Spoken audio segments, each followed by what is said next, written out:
this very ominous clock in front of us that says, like, with a sign, panels end at 50 after the hour, so we're staring us down. We have 50 minutes to do this. Yes. We have 50 years to cover 55 years of character actors in Doctor Who. Okay, An Unearthly Child, starting with the little kid who is in the classroom. And introduce yourself. I'm Andy Hicks. I'm mostly a fan of the show, going back a long time, and I work at WGBH in Boston, and if you grew up in Boston in the 70s, 80s, and 90s, were the people who brought Doctor Who to you. I was a child at the time. But, thank you, those people. Thank you, those people. It's the Lord's work you're doing. It is, I think so. I'm a fundraiser for most things, so it's either the Lord's work or the other guy's work. But yeah, also I'm a Boston area actor, musician, and director too, so I know various kinds of stuff with things. Introduce yourself. My name's Drew Walker. I've been a fan for 30 plus years. Nice. Oh, yeah, okay. So I thought you were going to say more. No. I'm Kat. Hi. I'm here at LA Who. I am the house band. You'll see me running around with ukulele, but I am also originally an actor, and specifically I mean, this is not leading lady conservative anyway. So, character actors, which is why I thought that this would be cool because, see how I segue there? Yes. You know, it's almost a rite of passage in British television at this point. Have you been on Doctor Who yet? I mean, I just imagine that this is a thing that character actors say. Yeah. It's Doctor Who, it's Harry Potter, and as they say, there's like 10 actors named. It's like, really, yeah. They all keep showing up in the same thing. It's really true. And there's a movie that I haven't actually seen it, but it's called That Guy Who Was in That Thing. And it's about character actors over, like I said, I haven't seen it. I just really enjoyed the title. So that's how I thought, hey, that'd be really cool to talk about in the land of Doctor Who. Because even going all the way back, whenever I watch classic Doctor Who, my favorite game to play is Spot the Eye Claudius cast member. Yep, totally. Because they're every freaking where. And sometimes covered in makeup, and it took me a while to recognize Brian Blessed. But then he talks that way, and he moves that way, and it's only Brian Blessed that does that. It's not the same without the beard. It really is. Well, I mean, in I Claudius, he didn't have a beard. Well, that's what I mean. In I Claudius, it's odd to see, you know, for Brian Blessed, I mean, you know, for Americans, you know, most of us, our first exposure to him was Bolton the Hawkman and Flash Gordon, so. Oh, yeah.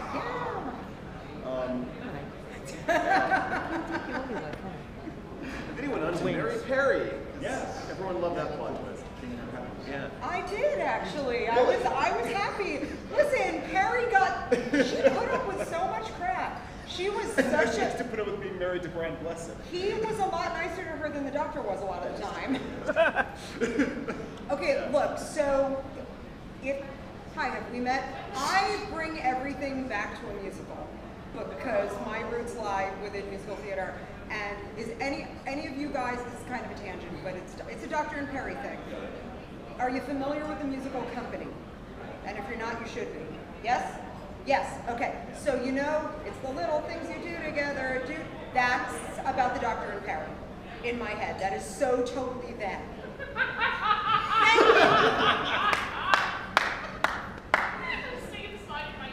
Thank you. See, now you guys are going to all go home and get the, I recommend the original London cast recording. Probably find it on YouTube. Or that. I mean, there's a perfectly acceptable concert one with NPH, but anyway, I digress. That's the problem. I feel like character actors, speaking of like Brian Blessed, as opposed to, say, David Warner, who was absolutely that guy who was in that thing. Absolutely. That man has been in everything ever, right? Yep. Okay. Time Bandits. Tron. Star twin, Trek. twin freaking peaks. He's been in Star Trek twice. There's 2 different races. Yep. You know, so, was he? Wait, 3. Was it 3? He's been a Klingon and a Cardassian and a human. Yep. Yep. Right. Spock. Right. Anyway, I was really psyched to see him on Doctor Who, and then I felt that he was kind of wasted. It was kind of nice to see him quote Duran Duran. Yes. Yes. But other than that, what do you think? I mean, Brian Blessed got a whole story arc. Yeah, I feel like Warner could have. When you cast Brian Warner, I get what they were trying to do. Like we're David gonna cast. Warner or Brian Blessed? Sorry, David Warner. Thank you. When you cast David Warner, you kind of. I like the idea that they were kind of casting him against type in a way, where it's like you're gonna be the sort of overgrown teenager on the sub who likes Duran Duran and whatever, kind of just that kind of chill guy. And he's not going to be evil. Stentorian evil dude. And we kept waiting for him to be evil just because that's what he It was does. David Warner, yeah. But I thought it was interesting to cast him against type, but I agree, it was also almost kind of a waste. It's like, It's back to that rite of passage thing. I sort of feel like, not all of the time, but I feel like some of the time in New Who, that the guest actors are there almost like for the novelty of it, you know? Like, well, David Warner's been in everything else, so we have to have the David Warner notch on our TARDIS, you know? I don't know, what do you guys? Well, I think there's a certain amount of nowadays Doctor Who's big enough that they can get the actors that they want. They can get the marquee names and just try to find a spot for them, as opposed to writing something that might play to their strengths, or it could be those characters or those actors are interested in taking those parts because they're against type. So yeah. Which, you know, could be fun, and again, it's a rite of passage. Have you done Doctor Who yet? So, like, what's his face? that guy. Walter Frey. Filch, what's his face? David Bradley. Him, thank you. Yeah. You know, he was used, he had the whole episode. I grant you it was a stupid episode. Fight me. I'm sorry, dinosaurs in a station. When dinosaurs in the that was fun. No, I don't know. It was so stupid. It's dumb, but it's a fun one. Kat, what you need to understand is It there's was built dinosaurs. around the title. Okay, there's dinosaurs and they're on a spaceship. Okay, so there's no way to screw that up. I'm sorry, I don't care. Hi. That was actually going to be a question that I had. Do we need to lean forward? Because I remember from last year that the acoustics in this room suck. So, sing out if you can't hear us. Okay? Thank you. Or do that. Verizon, can you hear me now? Exactly. If somebody in the back starts screaming, sing out Louise, then, you know, then I will feel right at home. But Bradley's character in Dinosaurs is at least one of the few actual, like, straight-up evil villains that we've had for quite some time in Doctor Who. So. Oh yeah.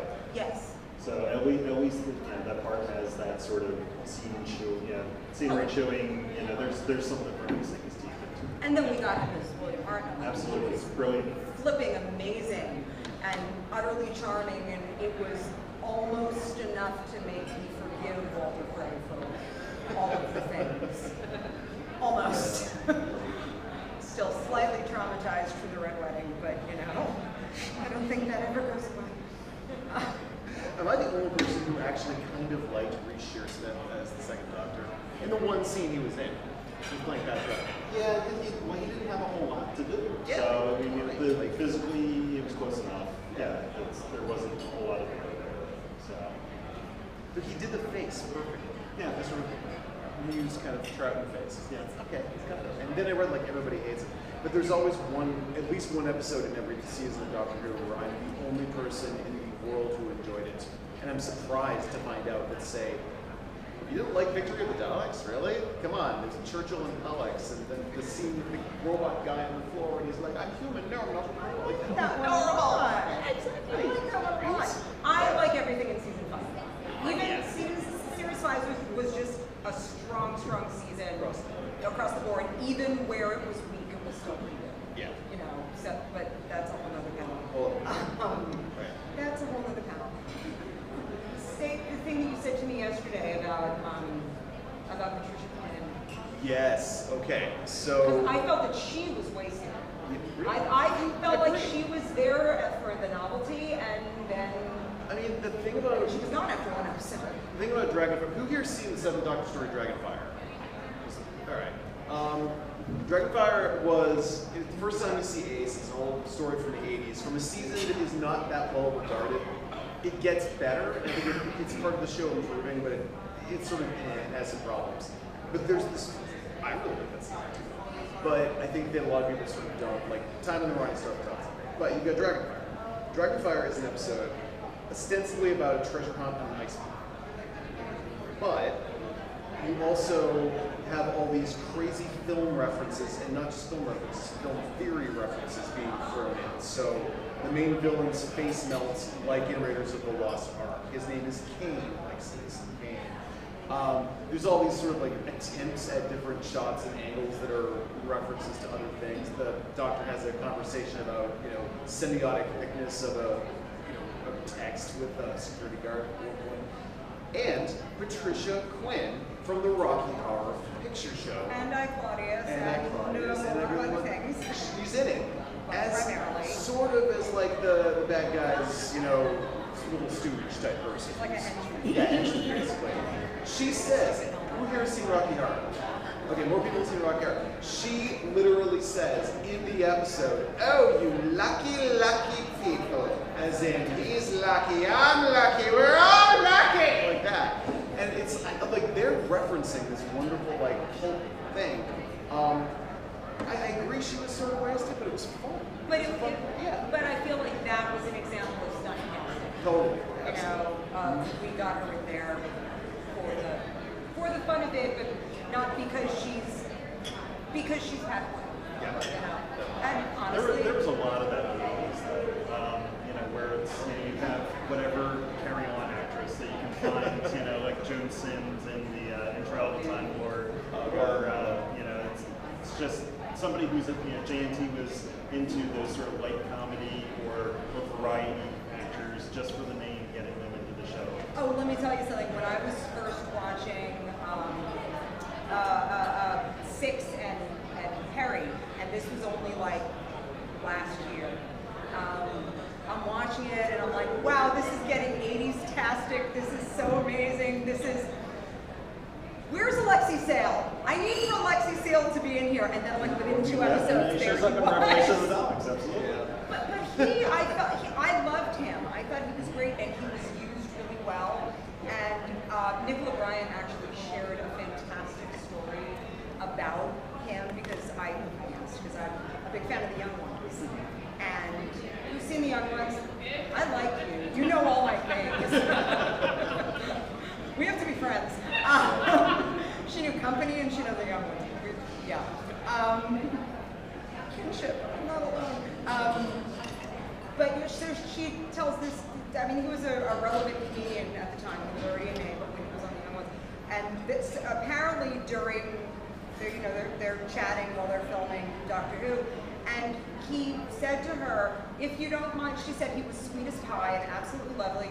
And he said, if you don't mind my asking, what are you making? How much are you getting for this gig? And she said something like, I'm getting scale or whatever. And he went, cut! We're not filming anything else until this girl gets a decent wage. Which is just made me love him more. Fantastic. Yeah, I mean, the 80s had that sort of thing where people looked at it like a stunt casting sort of. And this is John Nathan Turner, like bringing in his music hall friends and everything. The thing is that there's something kind of awesome and special about that. I mean, the casting is great throughout Doctor Who.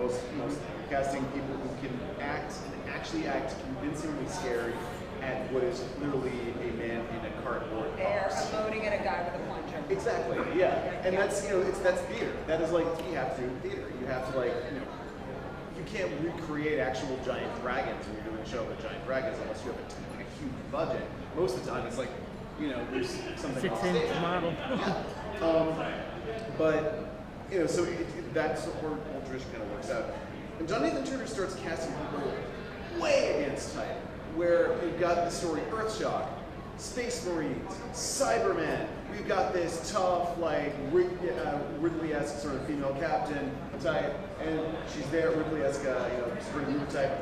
Let's cast a woman in her early 60s who's mostly known for being like the mom on sitcoms in that role, and he did, and it totally works. It totally works. I recommend Earthshock. It's a great story. But yeah, he started doing things like that, like light entertainment for her, and he would just sometimes it would go solo, like Richard Pryor's in Paradise Towers. He's such a brilliant actor in everything else he's ever been in. Well, he's another one of that guy who was in that thing. He's in absolutely everything.